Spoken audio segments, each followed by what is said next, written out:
Hello! Ayan. Yung topic ko ngayon, actually, hindi ako masyadong komportable sa kanya for the longest time. But, di ko rin alam kung paano magsimula. So, siguro simulan ko na lang siya sa kwento na yung mom ko,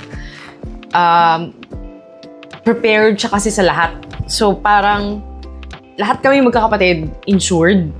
Di lang isa-isang company, insured kami sa iba't ibang insurance companies, organizations, ganun. So, we had National Life, na wala na yun, hindi ko na na-claim yun nung nag-fail na siya. Even yung educational, we had an educational plan na hindi ko nagamit kasi una, parang nagsara din yun, CAP. I forgot what CAP means, but yun, hindi rin nagamit. Tapos, ang baba ng tuition ko noon sa UP kasi ako nag-aral. Unlike my other siblings na Lasal, Binild, at saka San Beda. So, ayun. Ganun ka-prepared yung nanay ko, yung mom ko, na hanggang libingan meron kami. Kaya, ganun siya.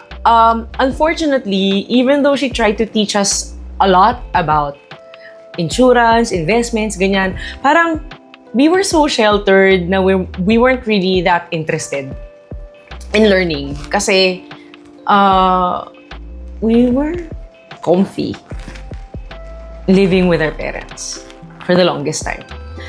That was until my sister and I moved out in our 20s. Pero mahabang journey yun. Ibang topic naman uli yun.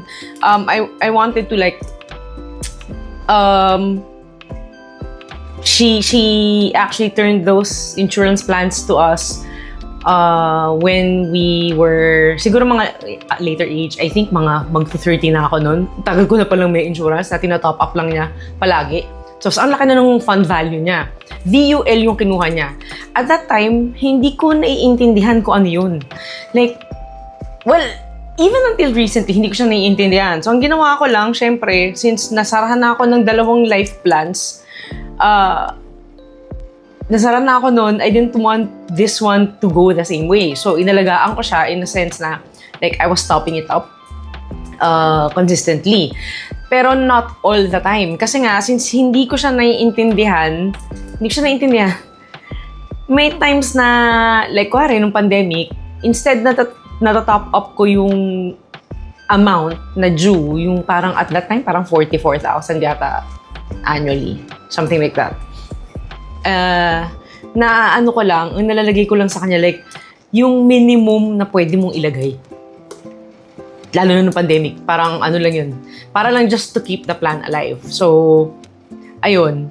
Tapos sinilip ko siya. Kasi dati lang yun hindi ko chinecheck yung stats na I just entered it into my BPI and then I just top it up in BPI. Ganon. Tapos ang nangyari, nung pandemic, sinubukan ko siya silipin. So, nag-login ako sa Sun Life. And then, I checked my fund value. And then, ayun. So, parang nagiging consistent na siya until ang nangyari, napansin ko nga, nung nag-pandemic, parang nag-dip. Tapos, pababa siya ng pababa. Kada check ko, pababa siya ng pababa. So, parang nalulugi na yata ako dito. So, parang ganon. Tapos meron siyang admin fee na I think mga 240 to 260 yung time na yon. So, parang feeling ko, parang lugi na ako dito. Am I still supposed to, Pero since natamad pa rin ako and hindi ko pa rin alam kung anong gagawin ko doon at hindi ko pa rin siya naintindihan, just in case, I was still putting money in there once a year. Ganon. So, ang problem is, nung pandemic nga, nung napansin ko nga siya, 2 beses actually na-tempted na mag-quit about it, no? So, once is yung pandemic, nung nakita kong baba siya ng baba, sinabi na ako ng friends ko na, no, wag mong isara yung VUL mo. Ngayon lang niya mababa, aakit uli yan. And true enough, umakit naman siya nung after the pandemic. Ang problem is, nagkaroon ng gulo noong 2026. So, nagkaroon ng gulo over in the Middle East area. So, nung nangyari yun, tinignan ko uli yung actually, hindi ko pa nga sure, hindi ko pa siya tinitingnan. Kasi, naglabas ng bagong app ang Sun Life. And parang I think it's been a year or two since they released that app. Hindi ko pa rin i-install. Pero natatakot ako siyang tignan kasi baka bumagsak na naman yung fund value niya. So, yun yung so parang iniisip ko, ano ba to? Kasi gusto ko ayusin yung gusto ko ayusin yung expenses ko. Is this gonna bleed me dry? Parang ganun yung naisip ko. So parang, sige, standby lang tayo dyan. Sisilipin ko siya around August. Tapos, check ko kung okay pa siya. If not, I'll pull it out. Ganun. I haven't even gotten in touch with my new financial advisor no time na yun. So, ito nga nangyari. Parang meron akong kasyunghan na ginawa na tipong yung money. Kasi nga, parang ang laki na nagastos namin when we bought this house. Parang, I wanted to speed up yung pag-replenish uli ng funds na nawala. So, pinasok ko yung remaining funds, emergency funds, hindi ko alam baka ko ginawa yun. So, nilagay ko siya sa iba't ibang like time deposits, yung mga places where you cannot just immediately withdraw money from. So, kasi nga gusto ko siya mag-grow. Unfortunately, yung nangyari nung time na yun, recently, I think around last month or 2 weeks ago. So, my dad was rushed to the ER. Hindi yun yung issue. Likely. Kasi my mom was also very smart about that. Meron silang share sa hospital. So, maraming covered sa hospital, hindi problema. Ang problema is, nagkaroon ng issue sa family business. And my siblings and I knew that my mom, if she found out, magagalit yun. So, parang we were like, okay, pag may nangyari ganyan, sige, ambag-abang muna tayo. Ako, syempre, dahil nga ako, wala akong pagkukunan ng pera dahil nga, stuck silang lahat. Like, if I tried to withdraw all of those from various places, ang laki ng penalty ko. So, parang, okay, ano gagawin ko? So, naisip ko, okay, why don't I just take it out from the mortgage for now? Until I figure out what to do. So, kinuha ko muna dun meron kasi kaming funds, kasi auto-deduction yun sa mortgage. Inano ko muna dun, parang kinuha ko muna dun. Parang meron pang good for about a few months na makakaya pa ng mortgage. Na makakuha pa rin, parang auto-deduct pa rin ang bangko doon.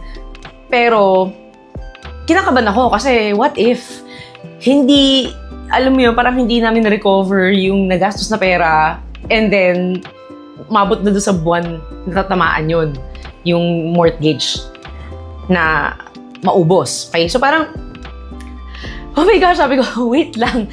So, what I did was I downloaded the app kasi inisip ko lahat Hindi ako pwedeng mag-withdraw sa time deposits, hindi ako pwedeng mag-withdraw sa mga ibang investments, ganyan, di ba? 5 years pa.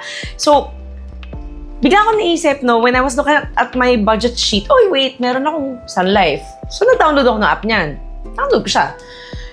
Hindi ako maka-withdraw kasi may kailangan palitan sa beneficiaries, hindi siya updated kasi lumang-luma na yung plan. That was like early, mga mid or late 2000s, ganun kaluma yung plan. So, ang dami pang mga stuff na dating wala doon na ngayon required na. So, sabi ko, okay. Sige. Tagal ko pinag-isipan, ang mga gagawin ko. So, a few days and then later, I got in touch with my financial advisor. So, shout out kay Rax Botor. Thank you so much. Lifesaver ka. Kasi, yan na nga, I asked her to update yung mga beneficiaries ko kasi sobrang tagal ko rin in-update. I mean, nag-asawa ko 2017, hindi pa rin updated yun. Hindi nga siya yung primary na beneficiary. So,